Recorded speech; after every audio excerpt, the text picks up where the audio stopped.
Então ali a gente se preocupou 200% na minha recuperação. Tanto eu, tanto os meus familiares que eles estavam, meu pai, minha mãe e minha esposa foram até a Colômbia, né? Então ali a gente focou muito nisso, né? Isso me ajudou bastante, porque da porta pra fora eu não sabia praticamente nada. E tipo assim, na Colômbia ninguém nos visitou, né? Em São Paulo eu recebi uma visita só. E Chapecó, claro, eu recebi outras visitas, mas só de pessoas mais próximas, né? Então as pessoas que entravam ali pra me visitar, pra me ver, elas já estavam orientadas a não falar nada, porque os enfermeiros, os médicos sabiam que eu não ia falar nada. Se eu fosse falar alguma coisa, seria para meus pais ou para os médicos. E foi isso que aconteceu.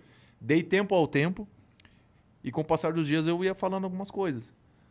E aí os médicos iam me informando. Não, aconteceu isso. Não, tu tá certo, sabe? Isso me ajudou bastante, sabe? Então sofri muito calado assim também, sabe? Sofri muito sozinho, assim. Tive acompanhamento de todo mundo, psicológico, né? Meus familiares todos ali, mas eu não falava muita coisa com ninguém. Ficava na minha mente. Tanto que tem até uma história. Ela se torna um pouco engraçada hoje, porque o Alan Ruschel, eu conheço ele há muitos anos. A gente jogou junto no Juventude, em 2011. Né? E aí, eu queria ver ele queria me ver. O Alan foi o primeiro dos sobreviventes a dar alta da UTI para ir pro quarto. Né? E quando eu acordo do coma, naquele mesmo dia eu recebo a notícia que o Alan não ia voltar a jogar futebol. O Alan ia ficar numa cadeira de roda porque ele tem 8 ou 9 parafusos na coluna.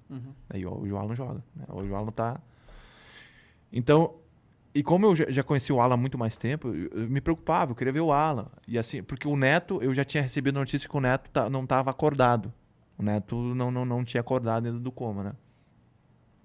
E o Alan também queria me ver. Então, quando o Alan vem me ver, ele tem uma história assim que até eu conto muito nas minhas palestras em relação a isso, porque eu tenho uma foto até, uma foto que fizeram eu e ele. Eu tava com o cabelo rapado, tá na zero, assim, porque eu tive um corte na cabeça, deu 42 pontos na cabeça. E o Alan perdeu 9 dentes da boca.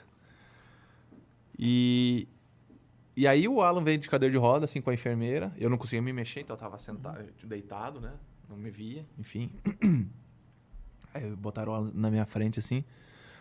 Aí a primeira frase que o Alan falou pra mim, ele olhou pra mim e falou assim, mas tu tá feio, hein, Foma? A primeira frase, cara. Então, eu conto isso porque, cara, nós tava, como diz o gaúcho, nos pés da égua, né? E, cara, e tirando sarro um com o outro. E ele tava de máscara, porque ele tinha perdido 9 dentro da boca, né? E eu sabia disso, né? Os caras já tinham me falado. E eu falei, meu, olha tu veio botar essa máscara aí, tu tá sem 9 dentro da boca, meu, tu quer falar o quê? Então, tipo assim... Aquilo nos ajudava, querendo ou não, nos ajudou muito. Né? E quando ele entrou e falou isso, eu falei assim, e outra coisa, ó, eu não quero saber nada do acidente, tá? Eu falei assim pra ele. Porque o Alan é muito de contar, o Alan é um cara... O Alan também tem uma cabeça, assim, sensacional em relação a isso, às dificuldades, né? E ele sabia muita coisa, né? E eu falei assim, ó, não quero saber de nada, não quero saber o que tu sabe. Meu pai tava junto. Pai, não quero que vocês fiquem conversando. E o pai, não, fica tranquilo. Então ali eu já cortei o negócio, porque eu sabia que o Alan ia começar a perguntar várias coisas também, né? E falar algumas coisas. Mas isso se torna engraçado hoje porque, poxa, a gente tava totalmente ruim ali, né? Lutando pela vida e tirando sarro um com o outro, né, cara? Então isso, até lutando pela vida, a gente tava, né, com frases e pensamentos positivos, né? Isso ajudou muito, né, cara? Tanto eu quanto o Alan, quanto o Neto, né? O Neto é um cara mais reservado, mas o Neto é brincalhão também, né? Então isso ajuda muito... Ajudou muito a gente naquele processo, né? Nos ajuda até hoje, né? Hoje eu tô aqui em São Paulo, o Alan tá em Minas, o Neto tá em Chapecó, a gente tá em cidades e estados diferentes, mas a gente se fala todo tempo.